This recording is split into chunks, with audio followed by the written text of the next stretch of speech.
Bom, então vamos iniciar aqui a nossa aula síncrona da disciplina de Fisiologia Aplicada. Esse é o nosso módulo de Fisiologia do Exercício. Um prazer poder estar aqui com vocês. E para que nós possamos avançar nas questões relacionadas à fisiologia do exercício, antes que nós possamos falar especificamente das prescrições, né, respostas cardiovasculares e respiratórias, é importante que nós possamos recordar algumas questões relacionadas ao exercício, principalmente no que diz respeito aos substratos energéticos, né? Os substratos para a produção de energia. Então, nós temos, primeiramente, os carboidratos, que seriam ali a glicose e o glicogênio, que vão ter a função de preservar proteínas, ativação metabólica, além de uma fonte de energia importantíssima para o sistema nervoso central. Além deles, nós temos os lipídios, que são os ácidos graxos, os triglicerídeos e os esteroides, que também são fontes energéticas, funcionam como fonte de isolamento térmico, além de serem carreador de vitaminas. Além disso, nós temos ali as proteínas, né, as essenciais e não essenciais, que são parte estrutural, hormonal e também funcionam num sistema de carreamento.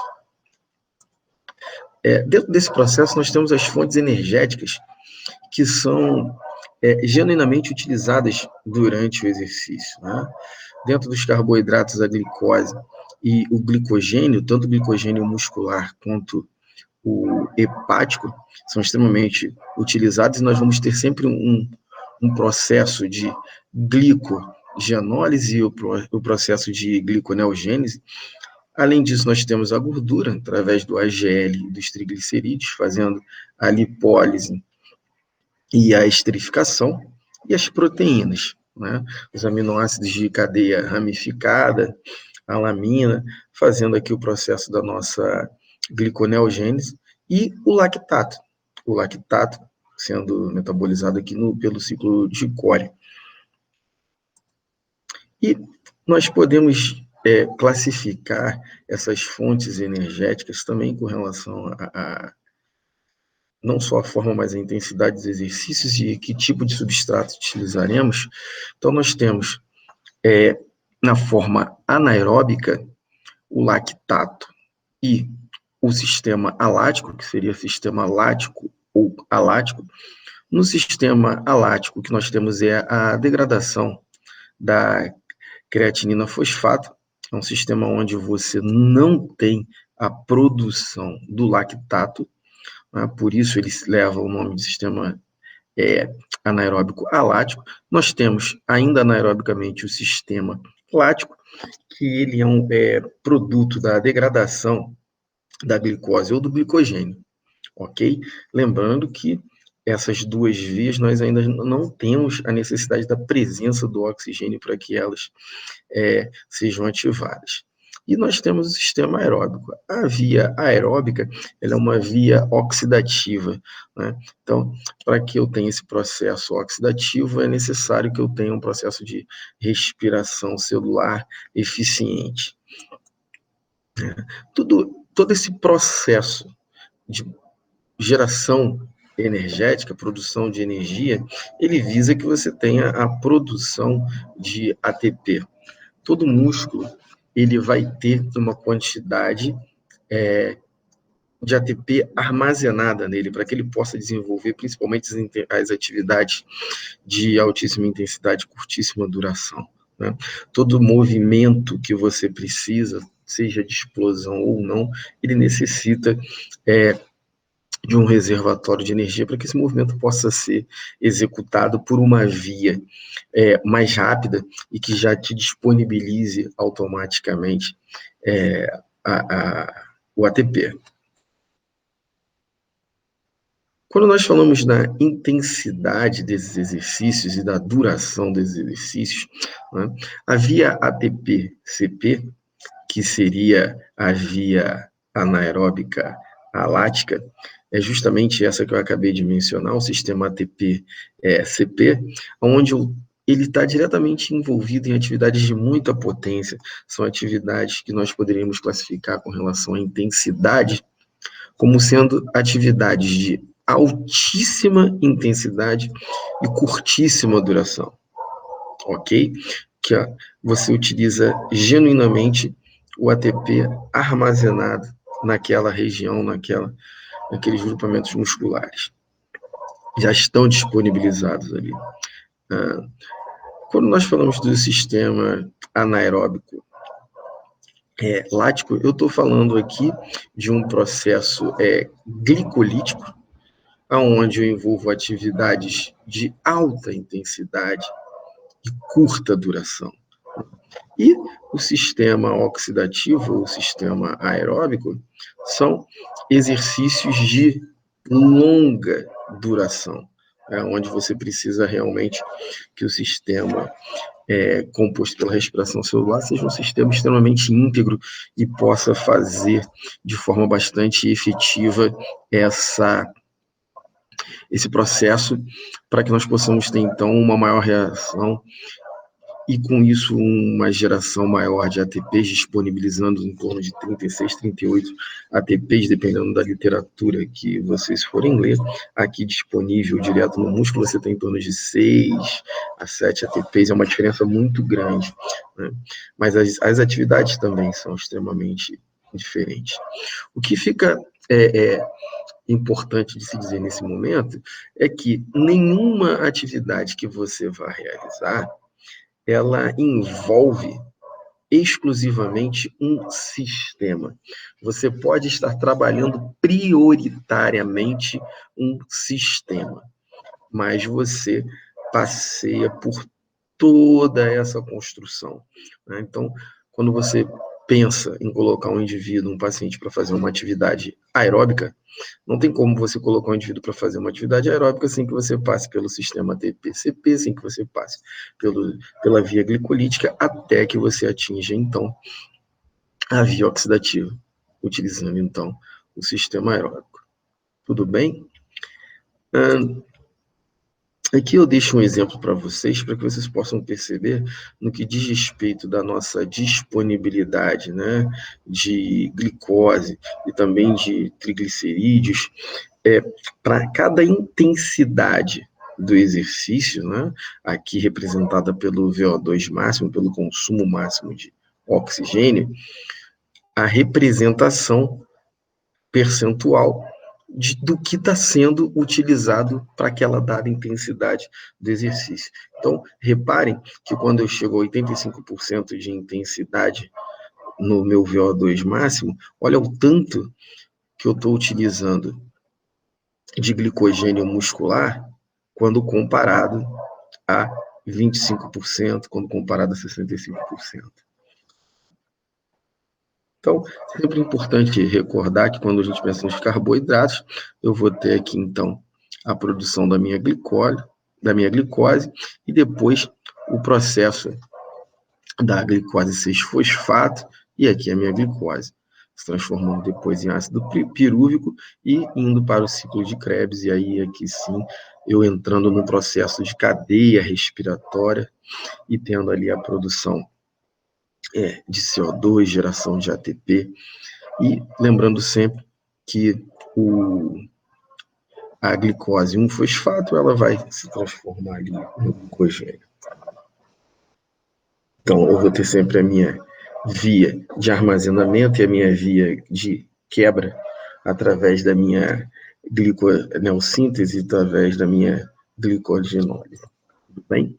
Então, quando nós pensamos a nível de respostas do nosso exercício, o que nós podemos dizer sempre é que em todos os documentos vocês vão sempre observar que os efeitos cardiovasculares, principalmente, vão estar descritos como efeitos agudos imediatos, efeitos tardios e efeitos crônicos. Ou eles podem estar descritos em alguns documentos como respostas agudas, efeitos subagudos e adaptações. As adaptações seriam os nossos efeitos crônicos, né, provenientes da prática regular de exercício.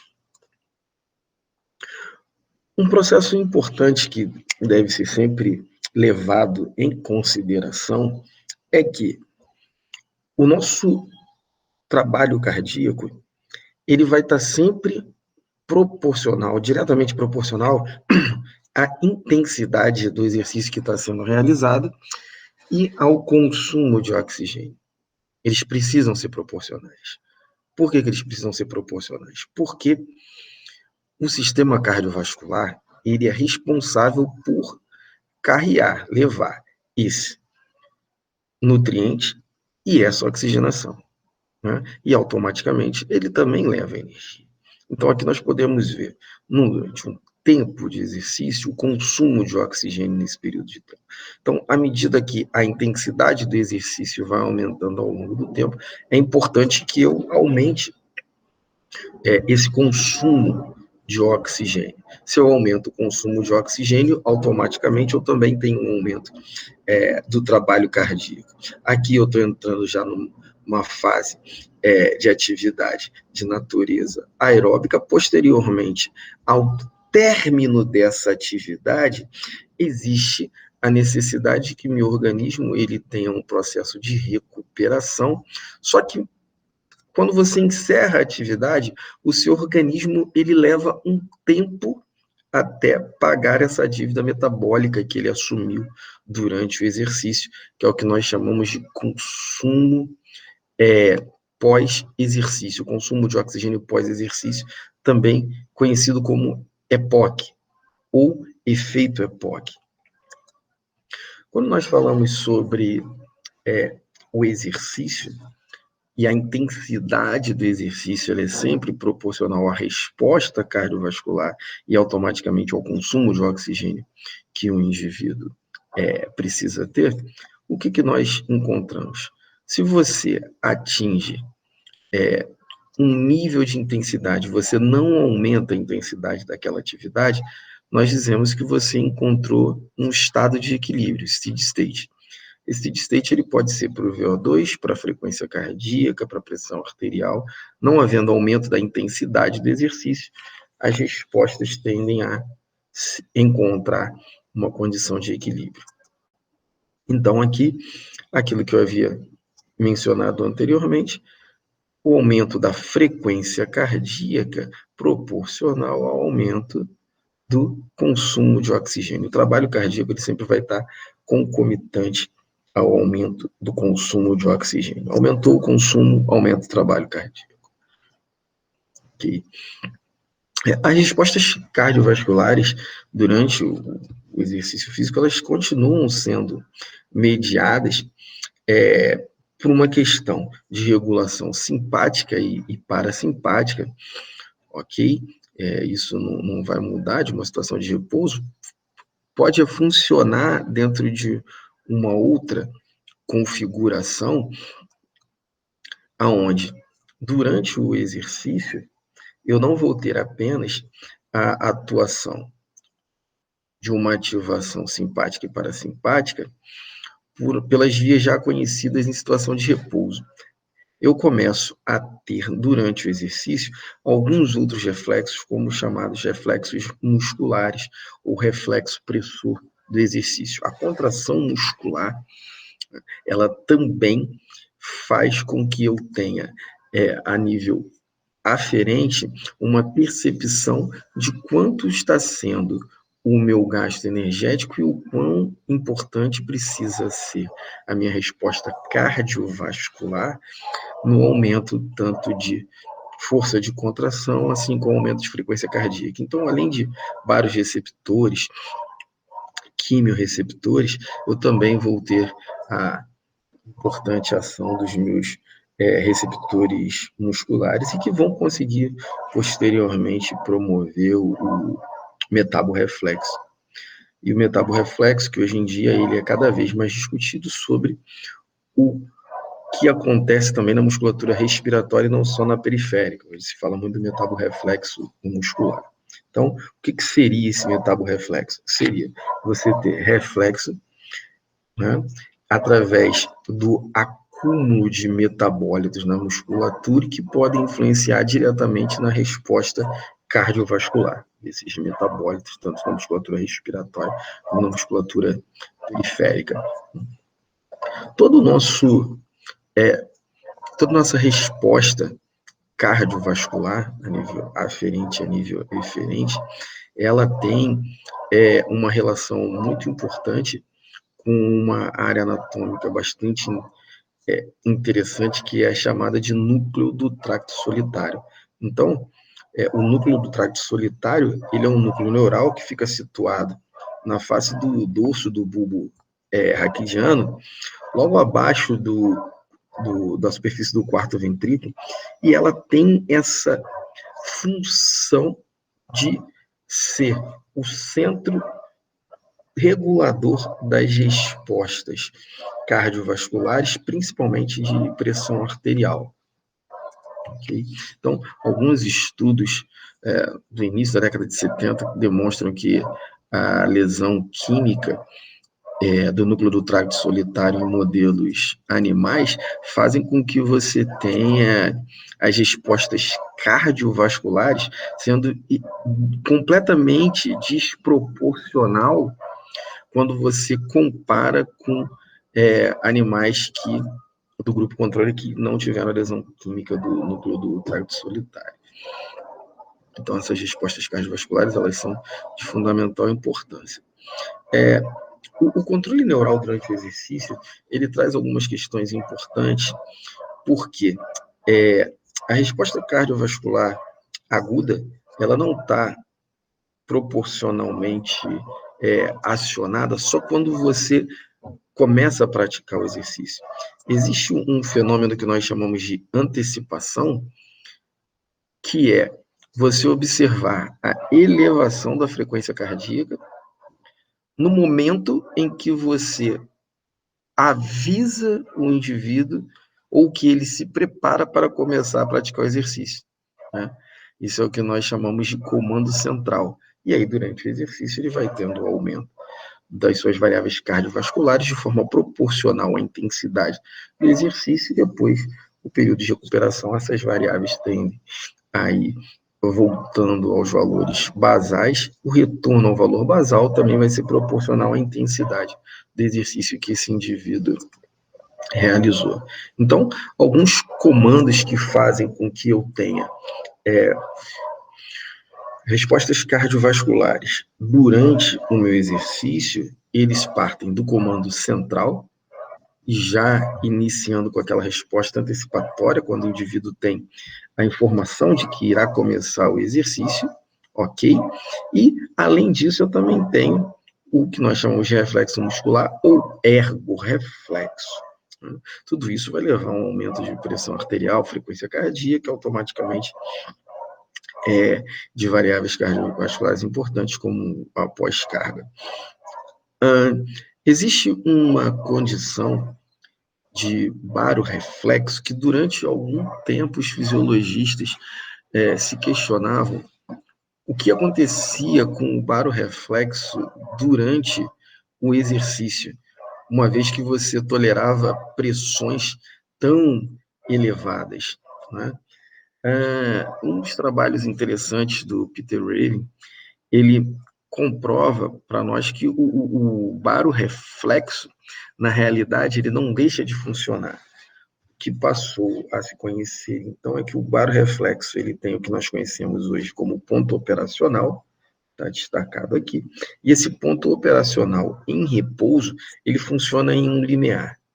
À medida que você ativa o reflexo de antecipação e os reflexos musculares, e o organismo percebe que você está em franco exercício e que vai precisar de respostas cardiovasculares mais exuberantes, ou seja, a pressão arterial vai precisar aumentar, a frequência cardíaca vai precisar aumentar, o ponto operacional do barorreflexo, ele se desloca e faz com que o seu organismo passe a tolerar, a aceitar pressões mais elevadas durante a realização das suas atividades. Tudo isso através de um sistema complexo que envolve o núcleo do tracto solitário, o comando central, o reflexo pressor do exercício, assim como os baroreceptores e quimiorreceptores.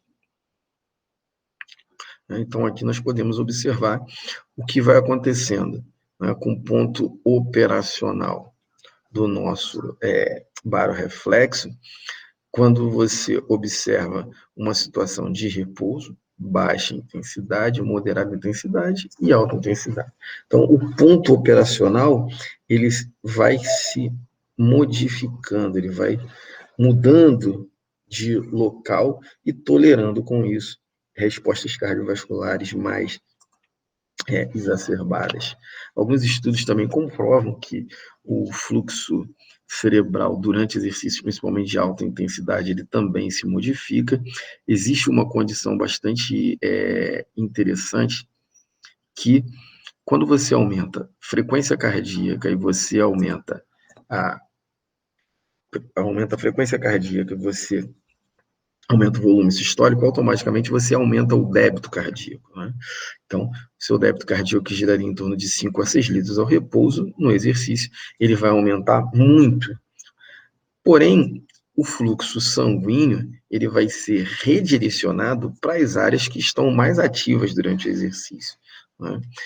Então, a musculatura ativa, tanto periférica como ventilatória, vão ter um consumo de oxigênio extremamente elevado em comparação a outras áreas.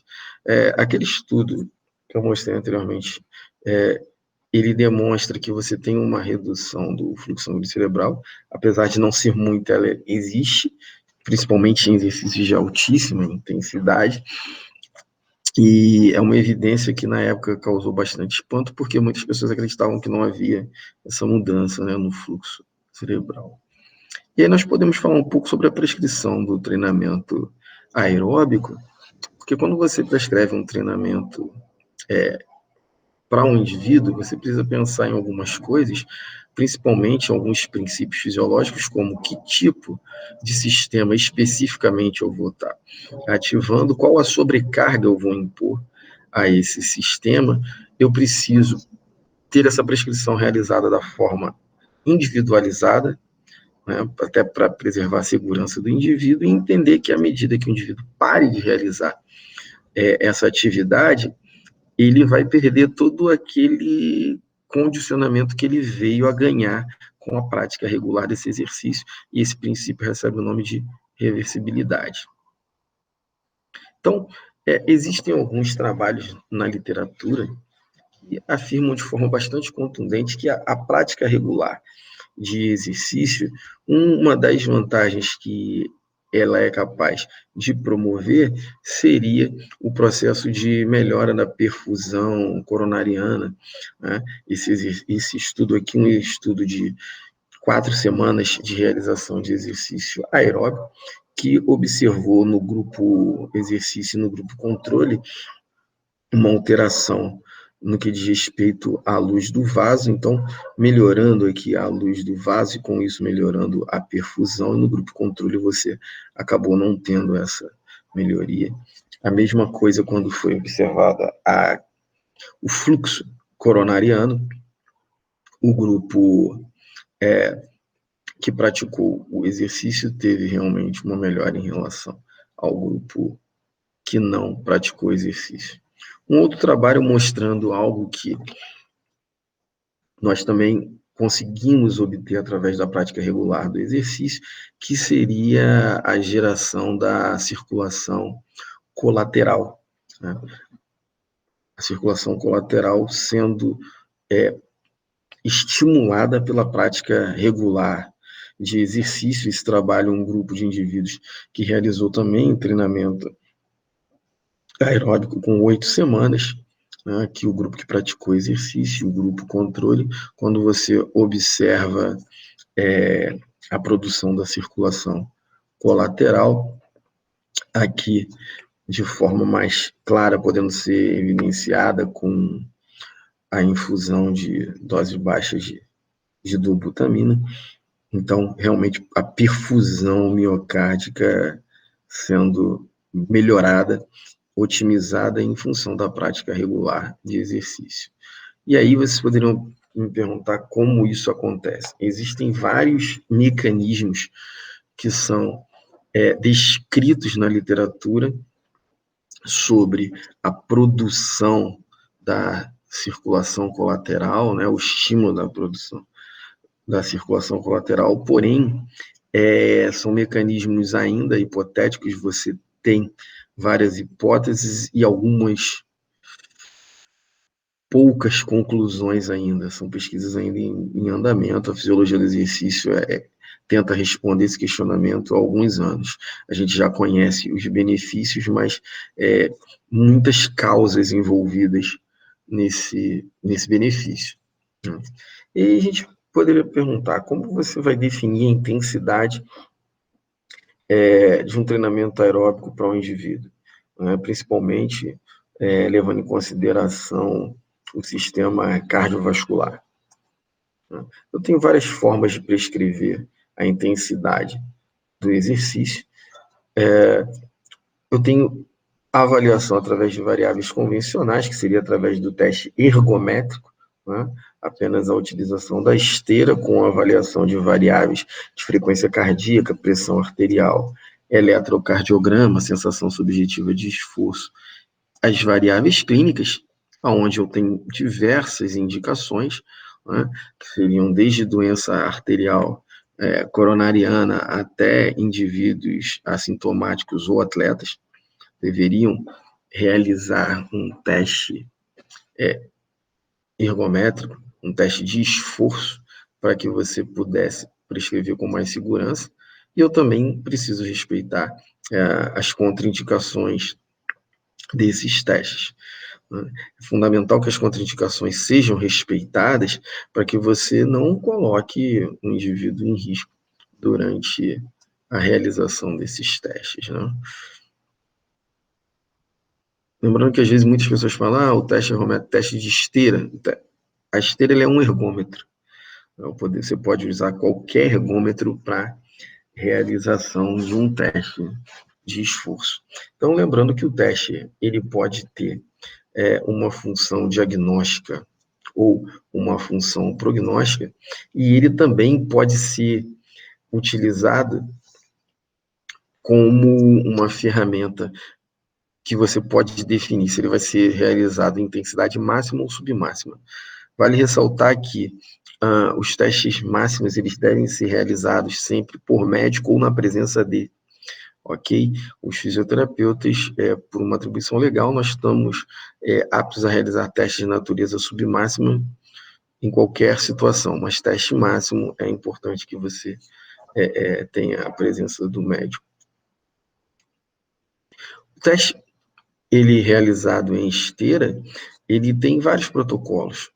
Tem o protocolo de Bruce modificado, Catos, Balker, Stealth, Rampa, Naughton modificado, são diversos protocolos que são ajustados no próprio software, que são disponíveis hoje nos ergômetros. Os protocolos, de uma forma geral, eles têm cada um deles tem um número pré-determinado de estágio, cada estágio tem um tempo pré-determinado, uma velocidade pré-determinada. Se for realizado em esteira, uma inclinação pré-determinada e um número de METs para cada estágio. Lembrando sempre que o MET ele é o equivalente metabólico, né? Isso aqui é uma estimativa do consumo de oxigênio. E aí eu apresento para vocês alguns outros protocolos, né, que eles vão sempre variar com relação à intensidade e inclinação, cada protocolo com a sua particularidade. É sempre importante que você consiga definir para que paciente vai fazer que protocolo, porque isso vai influenciar automaticamente no resultado que você vai atingir, pode não, vai influenciar na sua prescrição, ok? Então, além desses protocolos que eu apresentei anteriormente, um protocolo bastante utilizado, principalmente em ambiente de pesquisa e na clínica, para as pessoas que têm mais experiências também, é o protocolo de rampa. O protocolo de rampa ele é um protocolo individualizado. Né? Você tem um protocolo de rampa para bicicleta, tem um protocolo de rampa para esteira. O protocolo de rampa, ele pressupõe que os protocolos anteriores, que eu mostrei para vocês, qualquer indivíduo que subisse na esteira, ele ficaria aquele tempo daquele estágio e, passado aquele tempo, aumentaria aquela inclinação e aumentaria a velocidade para qualquer pessoa. O protocolo de rampa não. O protocolo de rampa é um protocolo individualizado, onde o indivíduo preenche, junto com a sua anamnese, um questionário que faz, através desse questionário, você consegue fazer uma estimativa de carga final a ser atingida por esse indivíduo, e você coloca isso no software, e o software ele vai promover esses incrementos de forma muito lenta, né, durante todo o período do teste. Então, cada indivíduo vai ter o seu incremento próprio para o teste que vai estar realizando. Se o indivíduo der uma resposta que superestime a capacidade dele, o teste ele pode acabar mais rápido do que deveria. Se ele der uma resposta que subestime, o teste pode levar mais tempo do que deveria. Então, normalmente, o protocolo de rampa ele deve durar aí um mínimo de 8, máximo de 12 minutos. Uma média de 10 minutos é um teste considerado um bom teste. Você tem os critérios para interrupção dos testes ergométricos, né, que seria a queda da pressão arterial sistólica, também conhecido como incapacidade inotrópica, anormalidades eletrocardiográficas, dupla cardial, a solicitação do paciente, a identificação de má perfusão, vertigens, problemas técnicos que não deixem você monitorar mais o paciente, também devem ser considerados como critério de interrupção, né? E, além das variáveis clínicas, que seriam ali qualquer tipo de sintoma que o paciente apresente, sinais que ele vem apresentar, e eu preciso avaliar também ali a frequência cardíaca, a pressão arterial dos nossos pacientes, além do eletrocardiograma, para que você possa, então, ter uma conclusão de como foi o teste desse indivíduo, e, posteriormente, se você vai, além de estratificar o risco, partir dali fazer a prescrição, né? Então, eu já tinha mencionado a classificação quanto à intensidade também, quanto ao tipo de ergômetro. Uma vez que você tenha o teste ergométrico do seu paciente, você pode, então, utilizar a fórmula de Carbonem para prescrever a intensidade desse exercício, né, onde eu teria minha frequência cardíaca de treinamento sendo encontrada através da frequência cardíaca máxima obtida no teste de esforço, né, menos a minha frequência cardíaca de reserva, vezes a intensidade de treinamento, mais a frequência cardíaca de reserva, e então eu teria a minha frequência cardíaca de treinamento. O ideal é que a frequência cardíaca de treinamento ela fique dentro de uma zona-alvo que varie. Se a gente estiver falando de reabilitação cardiovascular, em torno de 60% a 85% da frequência cardíaca máxima obtida no teste. Muitas pessoas perguntam sobre a fórmula 220 menos a idade para que você possa encontrar a frequência cardíaca máxima. Esse é um artigo bastante interessante, um artigo de 2002 do JAP Online, que tentava fazer um recordatório do surgimento da fórmula de 220 menos a idade, né?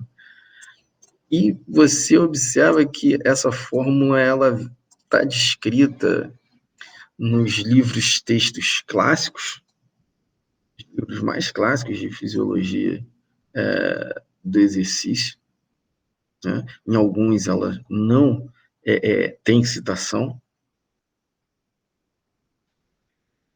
mas nenhum dos autores conseguiu afirmar com certeza de onde surgiu essa fórmula. E você tem outras fórmulas para calcular a frequência cardíaca máxima, tem a fórmula de Tanaka, você tem várias fórmulas que são sugeridas. Uma que normalmente as pessoas utilizam é o 220 menos a idade. O problema de usar 220 menos a idade sem colocar o indivíduo para fazer um teste é que você, primeiro, não vai ter o teste de esforço. Segundo, você vai ter um erro, porque toda fórmula tem um erro e você vai usar uma fórmula para pegar o resultado dessa fórmula e colocar dentro de uma outra fórmula que seria de Carbonet. Então, você tende a aumentar o seu erro. E, automaticamente, aumentar erro numa prescrição significa aumentar o risco, né? Então, o ideal é que você tenha realmente o teste ergométrico. Lembrando sempre que, desde 1997, no primeiro consenso de reabilitação cardiovascular, nós já temos ali uma tabela que faz para a gente o processo de regulação dos pacientes que tomam um beta-bloqueador. Então, entender que os nossos pacientes podem tomar uma determinada dosagem de beta-bloqueador, aqui eles fazem um ajuste com uma dosagem equivalente do propanolol, e que eu possa entender que um indivíduo que toma 10 miligramas de um beta-bloqueador, ele tem aí aproximadamente uma redução percentual de 11% da frequência cardíaca, né? Então, à medida que o paciente teve a sua prescrição médica aumentando a dosagem do beta-bloqueador, você também tem o aumento da redução proporcional da frequência cardíaca. O paciente vai fazer o teste na vigência da medicação que ele toma, porque quando ele for fazer o exercício, ele também vai fazer o exercício na vigência da medicação que ele toma. Então, é importante que tudo isso possa ficar bem registrado, bem claro. Ok? Aqui ainda as regressões que eu tinha mencionado naquele artigo da Fórmula 220 menos a idade, né? Como eu havia mencionado anteriormente, o teste de esforço cardiopulmonar, né, a realização do teste de esforço cardiopulmonar, quando você utiliza o protocolo de rampa, ele tem uma possibilidade para nós de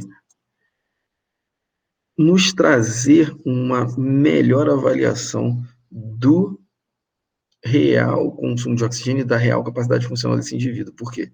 Mesmo sendo realizado o teste de esforço cardiopulmonar, que nós vamos falar um pouco mais à frente, reparem que se o protocolo utilizado não for o melhor para a característica clínica do paciente, eu tendo a subestimar a capacidade desse sujeito. Então, não adianta só você ter a ferramenta, mas a definição do protocolo também é importante para que a ferramenta ela possa te dar o melhor resultado. E aí, quando nós falamos de ferramenta, quando você tem o teste ergométrico clássico, aquele que eu mostrei anteriormente, é uma coisa. Agora, quando você tem a possibilidade de ter a análise dos gases, é uma outra coisa. Porque, primeiro, que é o padrão ouro, né, para avaliação da capacidade aeróbica. Então, ele vai te dar uma série de variáveis importantes que no teste ergométrico convencional você não teria, né? Então, eu teria a possibilidade de avaliar aqui a minha ventilação pulmonar, além de ter a possibilidade de avaliar o consumo de oxigênio na maioria dos equipamentos disponíveis, ciclo a ciclo. Isso é um facilitador imenso para que você possa, então, ali, ter uma avaliação não só de melhora de tratamento, mas de potência aeróbica, de risco, de diferenciação de dispneia de pneumopatia para dispneia de cardiopatia. Realmente uma ferramenta muito interessante, né? Então, você vai ter a análise dos gases expirados durante o exercício e você, então, acaba tendo uma análise integrada. E essa análise integrada vai trazer uma série de informações, né? Então, eu tenho, hoje não mais feito com bucal, você já tem disponibilidade de máscaras que facilitam esse processo, né? Que vão sendo com máscara, você não precisaria lidar com clipe, pneumotacógrafo, e aí um equipamento que vai fazer a leitura, nesse caso aqui, um equipamento específico. Esse tipo de teste pode ser feito tanto em bicicleta como em esteira. Naquele equipamento que eu mostrei anteriormente, a tela de apresentação é essa, que apresenta aqui para nós o VO2, tanto em litros por minuto como em mililitros. E normalmente nós usamos aqui o ml. Então, só para fins de definição, né, VO2 ele é a nossa melhor medida objetiva para se mensurar a capacidade do nosso sistema, tanto cardiovascular como respiratório. Ele mede essa potência aeróbica máxima, e eu tenho determinantes no nosso VO2 máximo, né? A fração de oxigênio, a fração de dióxido de carbono, o volume de ar inspirado e expirado. O que a gente deve só tomar cuidado é entender as diferenças entre o que seria o VO2 máximo e o que seria o VO2 de pico. Vocês vão ver muito na literatura escrito VO2 máximo, VO2 de pico. São diferentes. O VO2 máximo seria o maior VO2 que o indivíduo seria capaz de atingir. O VO2 de pico é o maior VO2 que o indivíduo consegue atingir para aquela atividade. Então, eu tenho critérios para a definição de VO2 máximo, platô de VO2, quociente respiratório. Eu tenho pré-definidos critérios para definição desse máximo. O VO2 de pico, ele é o maior valor de VO2 encontrado naquela atividade proposta, ok? Só para ficar claro que não são a mesma coisa. Aqui, eu consigo verificar também a ventilação. Então, o que eu estou vendo ali seria, na realidade, a ventilação, o volume minuto, né? Então, estou vendo uma resposta ventilatória que está levando em consideração tanto o volume corrente como a frequência respiratória. Eu tenho aqui a possibilidade de aferição do VCO2, o VCO2 que vai representar para a gente o CO2 expirado, e esse CO2 expirado, ele também vai dar uma ideia para nós da geração do nosso ácido lático e principalmente do que nós chamamos de limiar de anaerobiose. Então, vocês vão ouvir quando estiverem estudando ergospirometria mais a fundo, o que nós chamamos de limiar anaeróbico 1, limiar anaeróbico 2, né? Quais as diferenças entre cada um deles? Então, o CO2 ele está diretamente relacionado a essa questão, assim como a produção do ácido lático. E eu consigo verificar isso na ventilação? Consegue verificar na ventilação. Algumas formas de prescrição levam em consideração o limiar anaeróbico. Até a prescrição de exercício para atletas, não só para indivíduos portadores de algum tipo de doença. E eu tenho também aqui o que nós chamamos de VeVO2, VeVCO2, que seria a relação entre a ventilação e o VO2 e a relação entre a ventilação e o dióxido de carbono, que vão aí refletir a demanda ventilatória por um determinado consumo de oxigênio e a demanda ventilatória por eliminar uma determinada quantidade de CO2, ok? Aqui eu tenho a minha relação entre o VO2 e a frequência cardíaca, né, que também é conhecido como pulso de oxigênio, que vai refletir a quantidade de oxigênio transportada a cada sístole, né? Então, nós conseguimos, de forma bastante interessante, verificar essa eficiência entre o sistema cardiovascular e o sistema respiratório. E aqui o quociente respiratório, né, o RQ, que ele vai mostrar muito o tipo de energia que está sendo utilizado para aquela intensidade de exercício, né? Se você está utilizando um metabolismo que está muito mais relacionado ao metabolismo de gordura e carboidrato, você está utilizando exclusivamente carboidrato. Então, as vantagens da ergospirometria em relação ao teste ergométrico convencional é que eu tenho a possibilidade de mensurar esse VO2 de pico, ou VO2 máximo, e tendo aí a minha potência máxima, minha potência aeróbica máxima, verificar de forma mais contundente qualquer déficit funcional, avaliação objetiva de intervenções e diferenciar a alimentação cardíaca de pulmonar, né? Além de determinar um limiar anaeróbico, ou os limiares.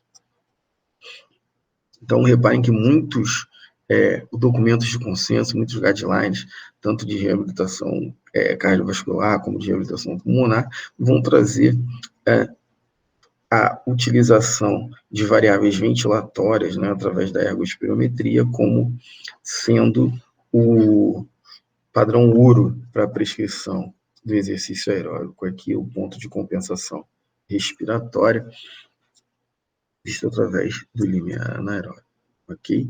E que pode nos dar até uma estimativa prognóstica, né?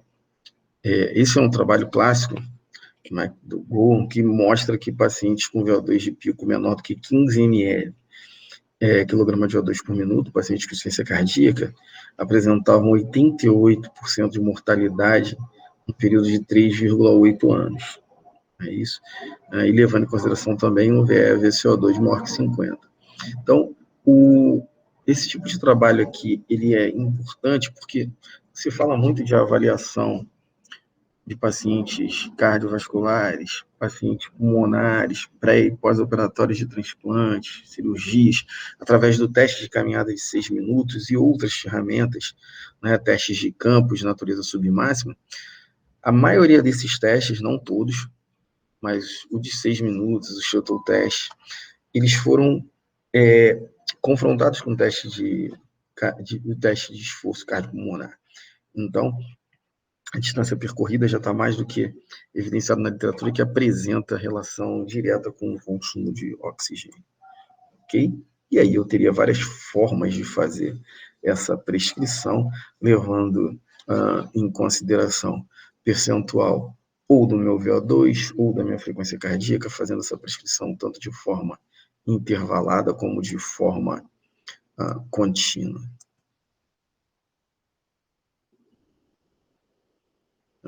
Levando em consideração que o ideal é que eu possa ter o padrão ouro, porém nós sabemos da grande dificuldade que é você ter o padrão ouro para a obtenção do VO2 de pico ou VO2 máximo. Então, na ausência do VO2, prescrever pela frequência cardíaca. Na ausência do VO2 da frequência cardíaca, você tem a possibilidade de fazer a prescrição pela sensação subjetiva de esforço, né? Utilizando a escala descrita pelo professor Borg, onde eu tenho a sensação subjetiva de esforço tendo uma relação muito direta com a frequência cardíaca, né? E automaticamente a frequência cardíaca tem uma relação direta com o consumo de oxigênio, mas ela nunca deve deixar de ser utilizada durante a nossa prática de exercício, ok? Aqui não. Então, hoje muitos trabalhos mostram a utilização do treino aeróbico e do treino aeróbico intervalado, ou treino aeróbico contínuo para melhora da capacidade cardiorrespiratória. Hoje em dia também se fala muito no tipo de treinamento chamado HIIT, inclusive nos processos de reabilitação, e todos esses modelos de treinamento, eles têm apresentado melhora no consumo de oxigênio de pico, né, no VO2 de pico.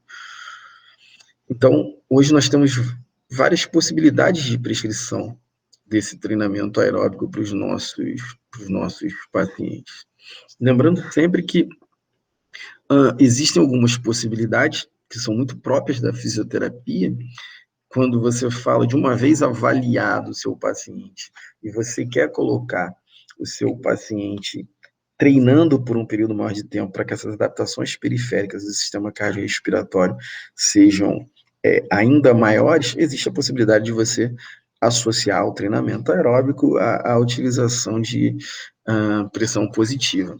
Esse foi um trabalho realizado com um grupo de pacientes de insuficiência cardíaca, onde você tinha um grupo controle, um grupo que utilizou CPAP e um grupo que utilizou 2 níveis pressóricos, né?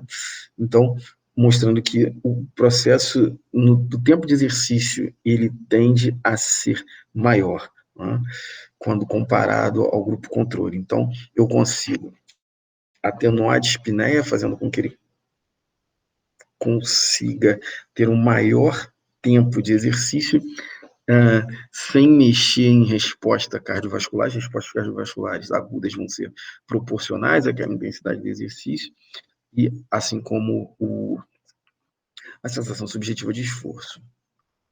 ok? Nós, inclusive, em indivíduos sadios, isso também já pôde ser observado no trabalho do nosso grupo, que mostrava que a utilização da pressão positiva, ela não trazia nenhuma desordem do ponto de vista cardiovascular, inclusive aqui o consumo miocárdico de oxigênio, avaliado através do produto, que ela realmente fazia era o aumento do tempo de exercício. Então, espero que realmente tenha sido produtivo para vocês. Temos aí mais essa aula, ok? Qualquer dúvida que vocês tiverem, vocês podem mandar por e-mail ou por WhatsApp, da forma que vocês se sentirem mais confortáveis, ou mandar pelo próprio Cigar. Eu vou estar aqui para poder responder com maior prazer e maior carinho, tá bom? Um grande abraço para vocês.